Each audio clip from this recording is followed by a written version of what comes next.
My name's Adam Manaka and I'm the Financial Controller for Hi-Tech Oils.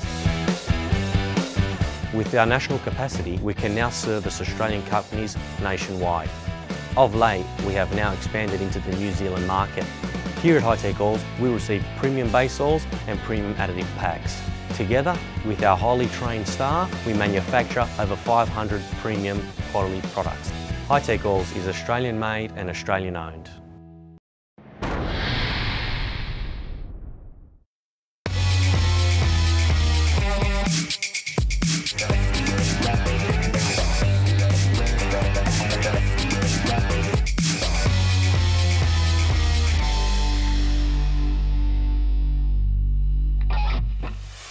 Hello and welcome to the penultimate round of the 2018 FIM Maxxis Enduro World Championship.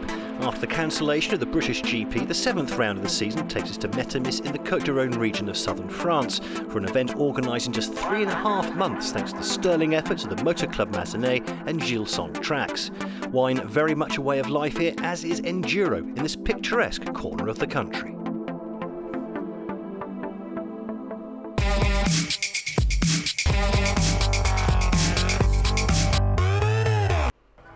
There will be a special guest at this weekend's race. Cedric Soubeyras, a close personal friend of Matthias Bellino, will be taking his French compatriot's place.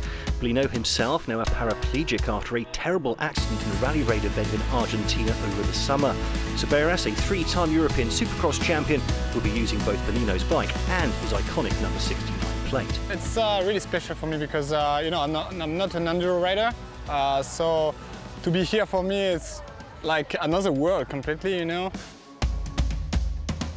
Today it's more racing for my friend Matthias Bellino because we used to train together since we are really young. I mean really young, like 10, 12 years old, and I was really upset after his crash, and you know, it's kind of giving an honor to him to ride with his bike and his number.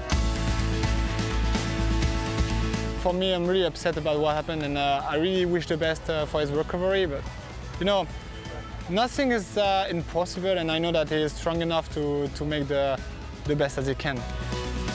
It put me more in pressure than anyone else here, you know? I can be 30,000 persons watching me, I will not have the pressure that he put me in one text message, you know?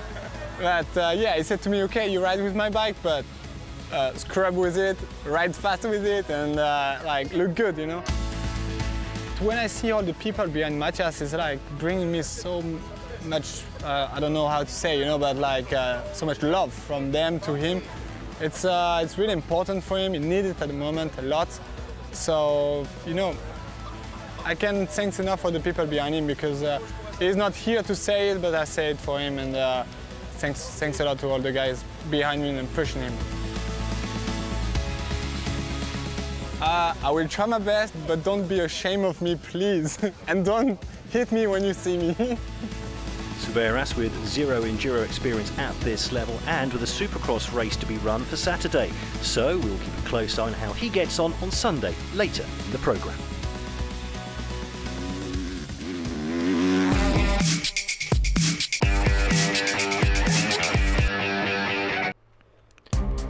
No super test here in France, so the fans had to wait for Saturday morning for the action to get underway. The layout of the lap here perfect for the spectators, with all of the day's riding to be held within sight of the beer tent on the valley floor. That including a number of charges up the steep terrain to the ridges above. Getting your balance wrong here, or simply not giving it enough gas to get up the intimidating inclines, would easily result in a loss of significant time in a race somewhat shorter than most of the riders are used to. The result, a 5-lap race with each lap separated into 2 distinct stages. The first more an enduro test than anything else, or the second more of a cross test. After that though, it gets really interesting as the riders are faced with a special 300-metre long super straight for the first time in Enduro GP history. The super straight to be run twice, with riders going head to head with those closest to them on the leaderboard, with a chance to directly challenge them for position in front of a baying crowd.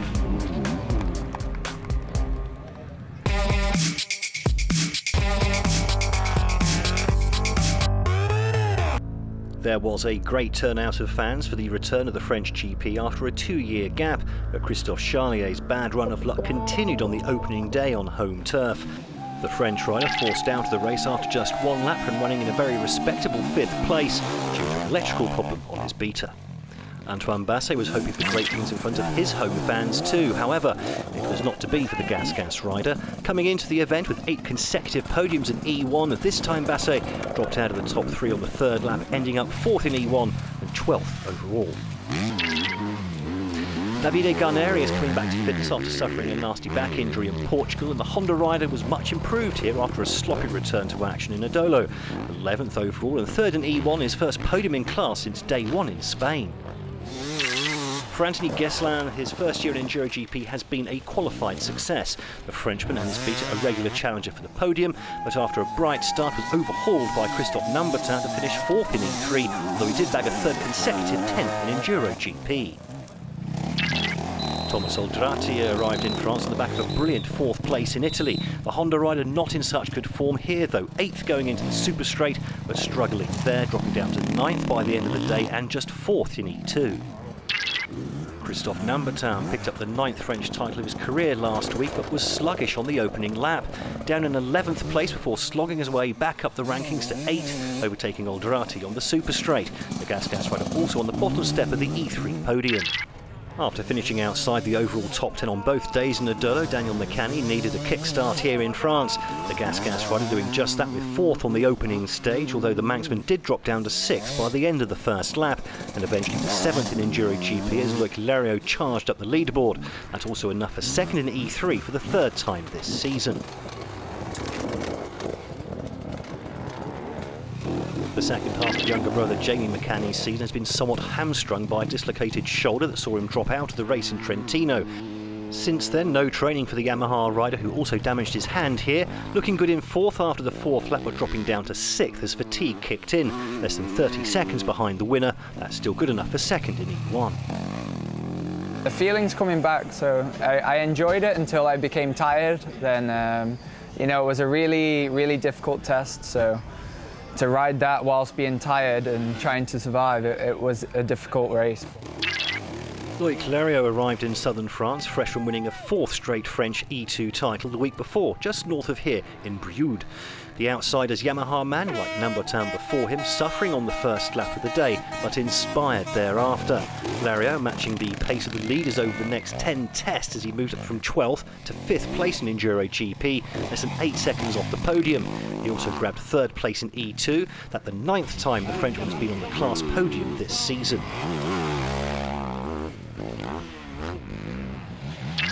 After a superb start to the season in his native Finland, Eero Remis's form has been a little patchy. But after Alex Salvini's DNF in Italy, the TM rider right back in the battle for the E2 title. Remis showing good form here, sitting 3rd midway through the 3rd lap, but unable to hold off Salvini in the afternoon, ending up 4th overall and 2nd in E2 behind the Italian. Bradley Freeman's charge towards the E1 title continues unabated. The beta rider was Steve Holcomb's closest challenger for most of the day before being overhauled by Salvini at the end of the 5th lap. Still 3rd in Enduro GP, put the Briton 3rd in those standings, while a 7th consecutive E1 victory moved him 26 points clear of Jamie Mecani at the top of the class. Today was good. You know, I had a big fight with the guys all day, you know, Steve and Alex and Jamie as well in my class, you know, so no, it was just good fun racing, you know. It was the special here didn't really give you enough time to make that much time, so the racing was really close, which is what it should be really. The battle for top spot, perhaps predictably, came down to the dynamic duo vying for this year's Enduro GP title. Alex Salvini coming into the event 16 points behind Steve Holcomb after his DNF on the opening day in Adolo, and soon found himself 20 seconds off the pace here after hitting a tree on the opening test and a similar mistake on the following lap. But the Husqvarna rider never beaten, and he charged up to 2nd place ahead of the super straight.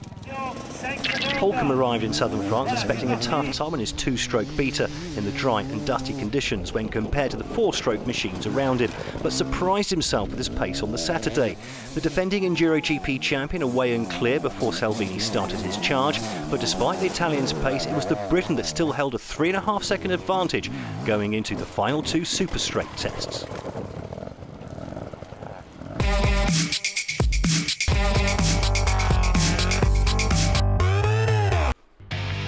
climax of Saturday's races sees the riders face with a super straight for the first time in Enduro GP history. Here's former junior world champion Jérémy Joly to give us the lowdown. The straight is the first time ever in Enduro.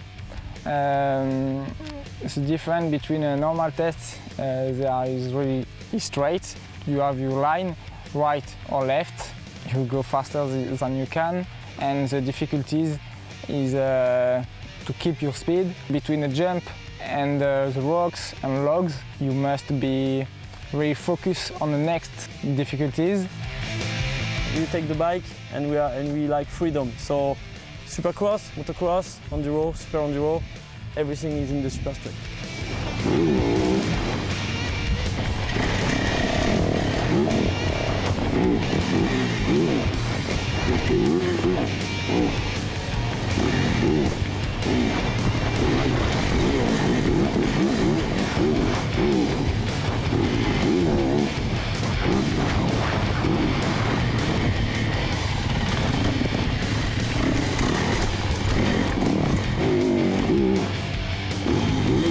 It will be fun, especially for the public.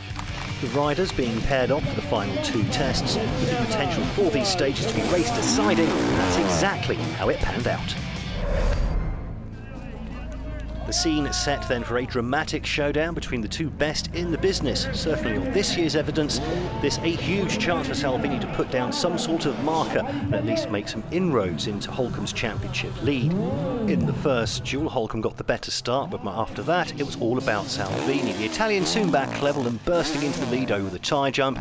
No way back from there for the Briton. Salvini going on to beat his championship rival by 2.7 seconds, cutting his race lead down to just 76 hundredths of a second.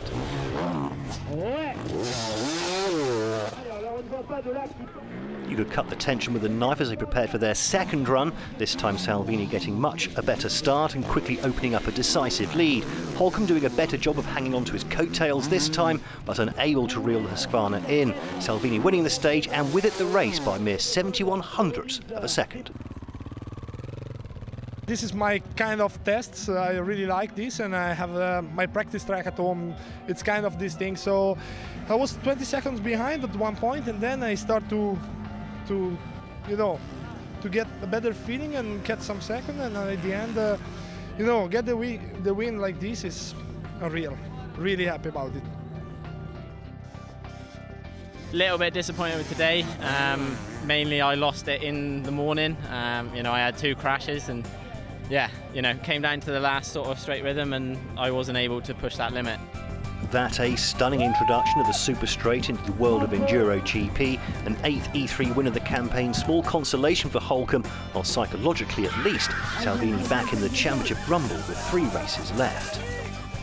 And what a race that was, with the top 6 all within 30 seconds of the winner, with scraps for position going right down to the wire.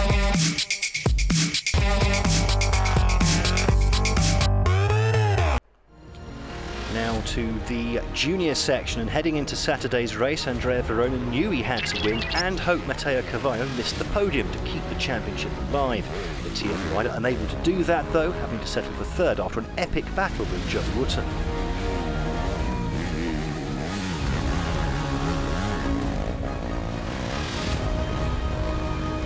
Wootton really going through the gears since the championship headed to Trentino, taking a third place there on the second day in Adolu and going one better here. The Husqvarna rider eventually edging Verona by a mere 0.54 seconds to claim second place the first time this season. In his third junior season, Matteo Cavallo has been nothing short of a revelation. The Italian pushing his beta to its very limit and even beyond, certainly beyond the powers of his rivals. Third would have been enough to clinch the title, but there was no backing off, seeing his first world championship in style with another dominant win by 34 seconds, his 8th in 10 races.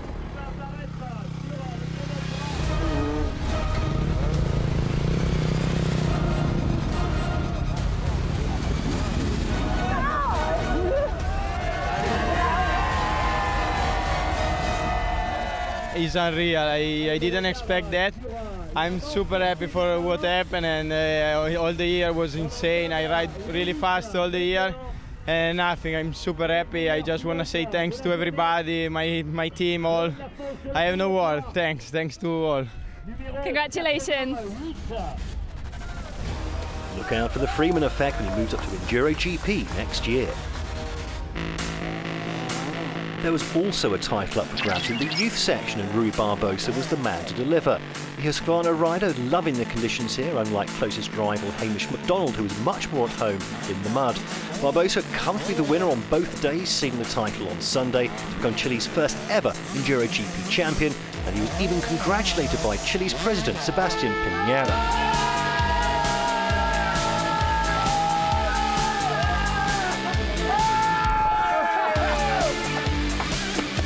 Fue un fin de semana bastante redondo para mí. Well, thanks everyone, it was a great weekend for me. I won yesterday and was very happy with that. I did not expect that. I was hoping to win, but not the championship here in France. It's simply a dream come true, and I'm happy to make this dream come true. I want to thank my team and the people that are behind me, and all my family that believed in me. They believed me and helped me to accomplish my dream. Thank you to everyone.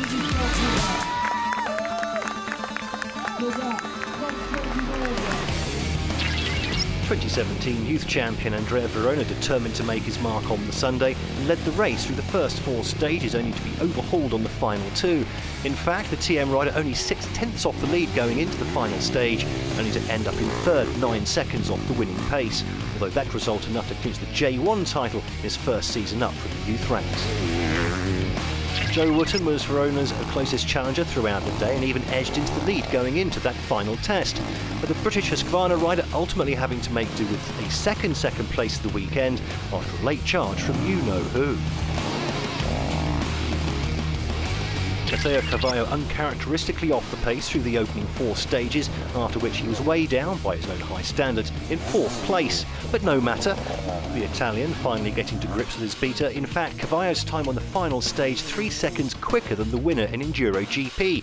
The Italian could make quite a splash in the senior ranks next season.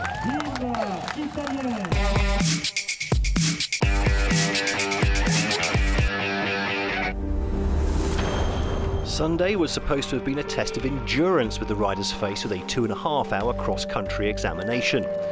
However, clouds of dust made those plans unsafe, and so the organisers very quickly, and with the minimum of fuss, organised a 3-lap enduro sprint race instead, which included the super straight from Saturday. As with the previous day, the hard-packed ground with a loose covering of gravel again handed some sort of advantage to the late starters, who should benefit from the track being swept clean by those ahead of them, resulting in more grip and less slide. The scene set then for another absorbing day in the French countryside, all under the malevolent gaze of the iconic Mont Ventoux.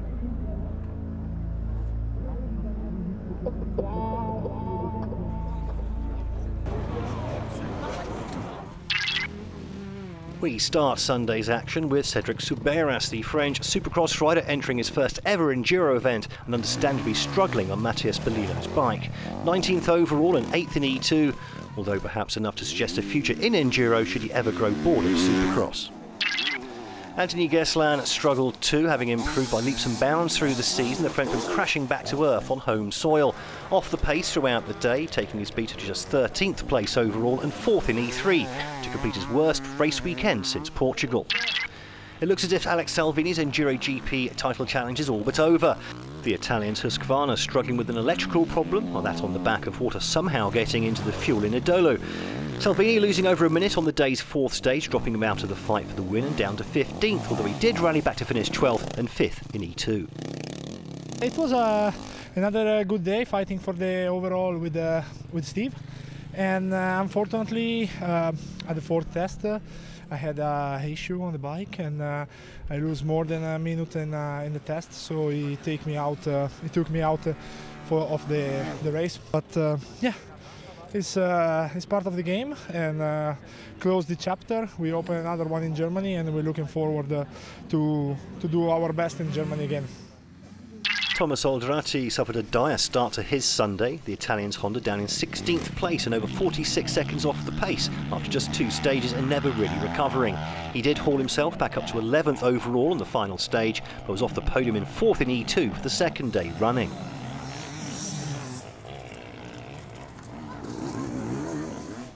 Antoine Basset's disappointing weekend continued on Sunday, having ended his streak of 8 E1 podiums on Saturday. The Frenchman did it again 24 hours later. The Gas rider unable to hold off a late surge from Davide Garneri to end the 4th in class, although 10th overall represents his 7th visit to the top 10 this season. For the second time in as many days, it was Garneri who took the bottom step of the E1 podium, showing what he's capable of once approaching full fitness. 12th after 3 stages, the Italian won the fastest of all over the second half of the day to move up to 9th, his best result since the opening day in Spain.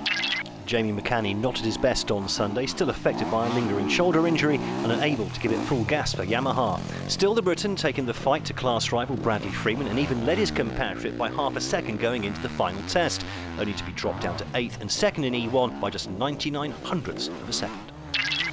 Bradley Freeman's day simply couldn't have gotten off to a worse start with a crash at the first corner of the opening test. He also fell again later in the same stage. But despite that, the E1 leader composed himself to climb up the leaderboard, taking 7th on the final stage of the day for Beta and an 8th consecutive E1 victory to move 28 points ahead of Jamie McCanny. So I started the first test and crashed in the first corner after 10 metres, so that was a great start to the day. Yeah, recomposed myself and then I just got it wrong really, and I just had a really big crash, you know, sort of in the middle of the first test. Really injured my left shoulder, but it was a tough day, you know. Just try and rest up now and go to Germany healthy and try and win the championship. Gas rider Daniel McCanny finding something like his best form in France. Solid if not spectacular, the Briton in the fight for a top 5 spot overall right up to the final test, but unable to halt the rise of Loic Leriot, having to make do with 6th place instead. That's only good enough for 3rd in E3 though, although he still has a chance of going 2nd in the class standings in Germany.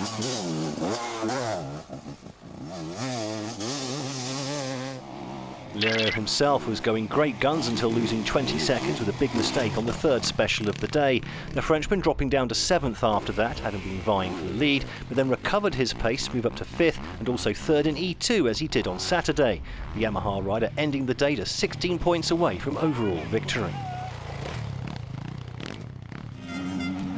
Christophe Charlier's season has been one of ups and downs, mostly downs. However, having shown good pace before dropping out on day 1, the French beta rider this time kept his bike together the whole of the day to finish 4th, his best result of the season, and also 2nd in E2, an agonising quarter of a second away from both an overall podium and a class victory. I start with 2 crashes at the 2 first special, so I lost a lot. I lost like 10 or 15 seconds. And it was difficult to come back, but yeah, I finished really close to the 3rd place for the scratch.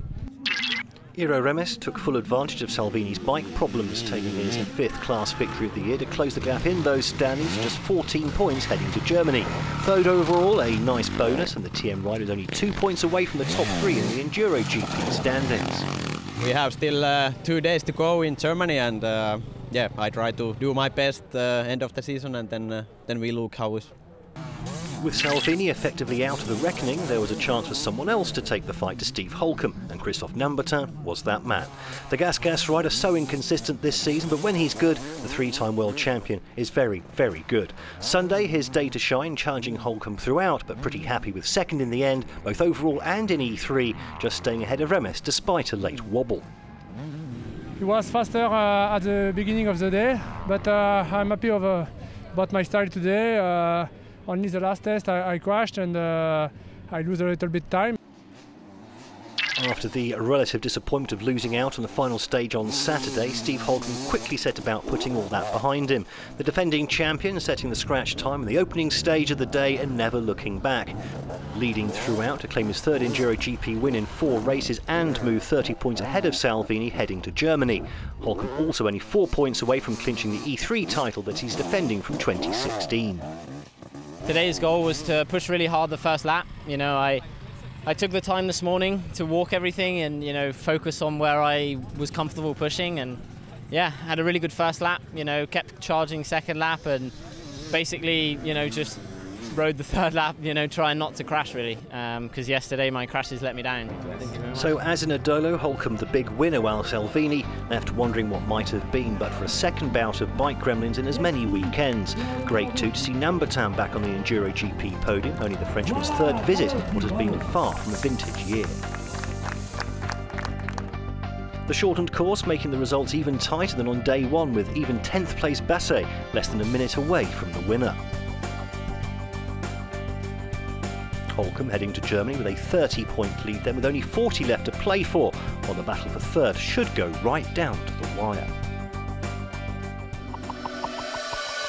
That's it then from southern France. 2 champions have now been crowned, and so we move on to Germany for the climax of the 2018 FIM Maxis Enduro World Championship season. All 4 titles in the senior ranks are still to be decided, so there'll be everything to ride for in the final round of the season in Woltersdorf. For now though, we must bid you au revoir.